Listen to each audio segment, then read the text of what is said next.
विद्यार्थ्यांनो, आज आपण पाठ 3 शाल हे पाहणार आहोत. शाल याचा अर्थ आहे की थंडीमध्ये जेव्हा आपण गरम जो कपडा अंगावर घेतो त्याला शाल असे म्हणतात. लेखक आहेत राग जाधव. यांचा जन्म 1932 ते मृत्यू 2016 साली झाली आहे. राघव जाधव कवी आहेत, समीक्षक आहेत, ललित लेखक आहेत. साहित्याची जाण आणि बहुआयामी समीक्षा वृत्ती यातून त्याची समीक्षा विकसित झाली आहे. व्यापक वाङ्मयीन दृष्टिकोन, वाङ्मयीन मीन्स लिटरेचर, वाङ्मय म्हणजे लिटरेचर, आणि चिंतनात्मक ही त्यांच्या समीक्षेची वैशिष्ट्ये आहे.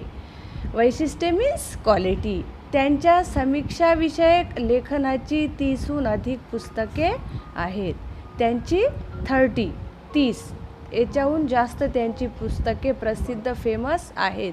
त्यांचे साहित्य आणि सामाजिक संदर्भ, आनंदाचा डोह, निळी पहाट, आधुनिक मराठी कवयित्रीची कविता, साठोत्तरी मराठी कविता व कवी, आगळी वेगळी नाटकं ही समीक्षात्मक पुस्तके, वियोगब्रह्म, मावळतीच्या कविता हे कविता संग्रहसुद्धा प्रसिद्ध आहेत आणि इत्यादी लेखनसुद्धा त्यांनी केलेले आहे.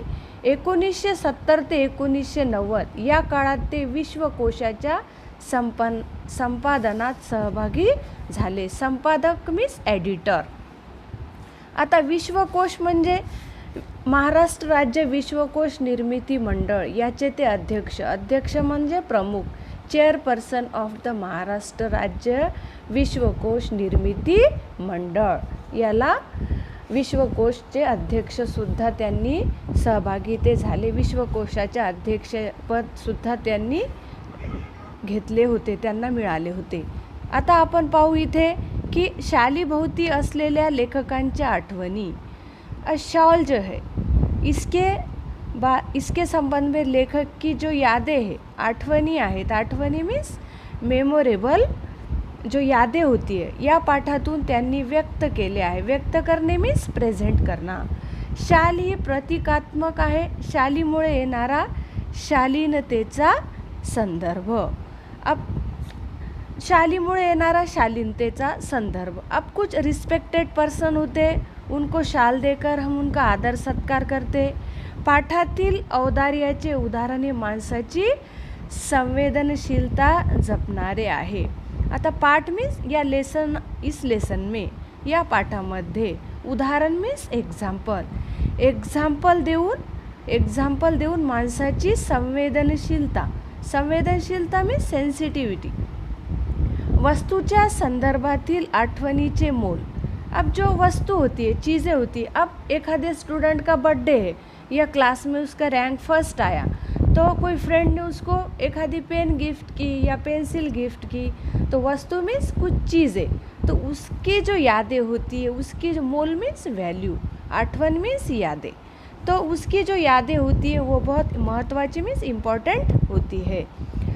कोणत्याही निर्जीव वस्तूची निगडीत असलेले संदर्भ. निर्जीव वस्तू मीन्स जो नॉन लिविंग थिंग होता है, निर्जीव चीज़ें होती है, जैसे पेन है, पेंसिल है, बुक है, नोटबुक है, ये क्या है, सब नॉन लिविंग थिंग्स है.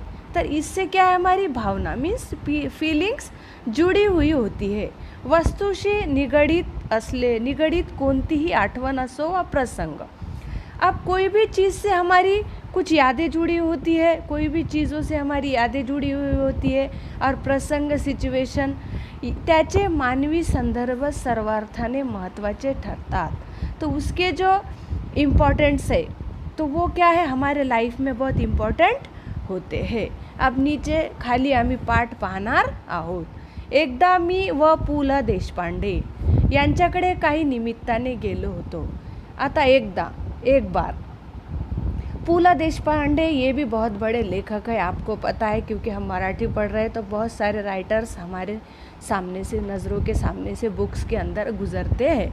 अब पु ल देशपांडे ये बहुत फेमस लेखक है. अब ये भी राग जाधव भी लेखक है, तो लेखक लोग एक दूसरे के यहाँ इनका आना जाना होता है.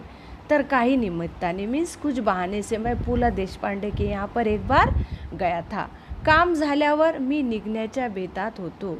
बेत मीन्स तैयारी। अब हमारा काम हो गया, बातचीत हो गई, जो हमको पु ल देशपांडे से काम था वो हो गया। अब हम निकलने के तयारी में थे। तेवढ्यात सुनीताबाईंनी मला थांबवले व विचारले। इतने में सुनीताबाई ये जो है पु ल देशपांडे यांची मिसेस आहे, त्यांची पत्नी आहे। त्यांनी मला थांबवले। तुम्हाला शाल दिली तर चालेल का? आणि त्यांनी पु ल देशपांडे यांच्या पत्नी सुनीताबाई देशपांडे यांनी मला विचारले की तुम्हाला शाल दिली तर चालेल काय? मी एका पायावर हो म्हटले। मैंने कुछ भी विचार नहीं किया, सोचा नहीं और मैंने हाँ कर दिया। पु ल व सुनीताबाई यांनी मला शाल द्यावी हा मला मोठा गौरव वाटला। अब पु ल देशपांडे यानी सुनीताबाई देशपांडे ये मुझे शाल दे रहे हैं, ये मुझे बहुत गौरव वाटला। मीन्स मैं बहुत मन ही मन प्राउड फील कर रहा था कि मुझे इतने बड़े लेखक और उनकी पत्नी सुनीताबाई देशपांडे, ये भी बहुत बड़ी राइटर है, लेखिका है, तो वो मुझे शाल दे रहे, तो मैं अपने आप को बहुत बड़ा प्राउड महसूस कर रहा था। ती शाल मी माझ्या खोलीतल्या सूटकेसमध्ये ठेवून दिली। अब घर आकर मेरी खोली मीन्स रूम, माझी जी रूम होती, मेरी जो रूम थी वहाँ पर मैंने लाके जो मेरी सूटकेस थी, मेरा बॉक्स था, पेटी, उसमें लाकर रख ली। वापरली मात्र कधीच नाही। वापरणे मीन्स यूज करना। वापरली मी त्याला कधीच नाही। पुढे वाईला विश्वकोशाचा अध्यक्ष म्हणून मी गेलो। आता वाई हे काय आहे? सातारा जिल्ह्यातील एक ठिकाण आहे, टाउन प्लेस आहे सातारा डिस्ट्रिक्ट में, म्हणून मी गेलो। आता विश्वकोशाचा अध्यक्ष मीन्स आपण पहिलेच पाहिले की महाराष्ट्र राज्य विश्वकोश निर्मिती मंडळ, हे विश्वकोशाचे अध्यक्ष एकदा राघ जाधव हे झाले आणि त्यांना तिथे बोलावण्यात आले। आता तिथे नदी काठच्या प्राज्ञ पाठशाळेच्या खोलीत मी राहत असे। अब नदी काठच्या मीन्स जो रिवर आहे, नदी का किनारा आहे, नदी आहे। प्राज्ञ पाठशाळा मीन्स कृष्णा नदीच्या काठी वाई मुक्कामी असलेले ग्रंथालय। ग्रंथालय मीन्स लाइब्रेरी। प्राज्ञ पाठशाला मीन्स एक लाइब्रेरी है, वहाँ नदी के किनारे, कृष्णा नदी के किनारे पे सातारा डिस्ट्रिक्ट में, तो उसको प्राज्ञ पाठशाला बोलते हैं। तो वहाँ लाइब्रेरी में, खोली मीन्स रूम, मी तिथे राहत होतो। आता खोलीच्या दक्षिणेकडे खिडक्या कृष्णा नदीच्या चिंचोळ्या प्रवाहावर होत्या। अब खोलीच्या दक्षिणेकडे मीन्स रूम थी, उसके साउथ की तरफ एक विंडो थी। कृष्णा नदीच्या चिंचोळ्या, कृष्णा नदी जो कृष्णा रिवर थी, उसका जो पानी था, प्रवाह मीन्स फ्लो, तो थंडीच्या वाहत होत्या। फ्लो उसका बढ़ते रहता था, बहता रहता था पानी। थंडीच्या दिवसात एक बाई मात्र खिडकी खालील घाटाच्या छोट्या तटावर तिचे छोटे मूल एका टोपलीत ठेवून मासे पकडण्याच्या उद्योगात होती। आता लेखक राघव जाधव म्हणत आहेत की थंडीच्या दिवसात, अब ठंडी के दिन थे, गुलाबी ठंडी के दिन थे, एक लेडी माझ्या खिड़की खालील, अब मेरी जो रूम थी वहाँ उसके खिड़की के नीचे घाट म्हणजे नदी किनारी बांधलेल्या दगडी पायऱ्या। अब स्टोन से जो रिवर के किनारे जो पायरियाँ बनी हुई होती उसको घाट बोलते, घाट म्हणतात मराठीमध्ये।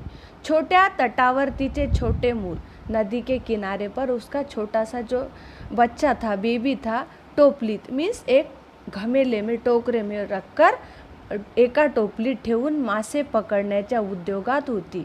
उद्योग मीन्स उसका कुछ बिजनेस होगा पकड़ने का, मछलियाँ, मासे, फिशिंग का। तिचे बाळ कडाक्याच्या थंडीने कुड़कुड़त होते। अब वो छोटा बेबी था, वो ठंडी से कुड़कुड़ने लगा, ठंडी से ऐसा उसको ठंडी लगने लगी और वो रडत रो रहा था। पण आई तिकडेही बघतही नव्हती, माँ उधर देख भी नहीं रही थी, आईचे त्याच्याकडे काहीच लक्ष नव्हते। मला मात्र राहवले नाही। अब राघव जाधव बोल रहे कि मुझे रहा नहीं गया। मी सूटकेसमधील पुलकित शाल काढली। आता लेखकांनी सुनीताबाई देशपांडे आणि पु ल देशपांडे यांनी जी लेखकांना शाल दिली होती, जी लेखकांनी कधीच वापरलेली नव्हती, ती शाल पुलकित शाल, पुलकित मीन्स जो रिस्पेक्ट से रखी हुई शाल थी कि जो मुझे इतना गौरव प्राउड फील कर रहे थे कि पु ल देशपांडे और सुनीताबाई देशपांडे इन्होंने मुझे जो शाल दी है, तो वो शाल मैंने अपने पेटी में से निकाली, 5-50 रुपयाच्या नोटा काढल्या व त्या बाईला हाक मारली और जेब में से 5-50 रुपयाच्या नोटा सुद्धा काढल्या आईना आणि बाईला हाक मारली.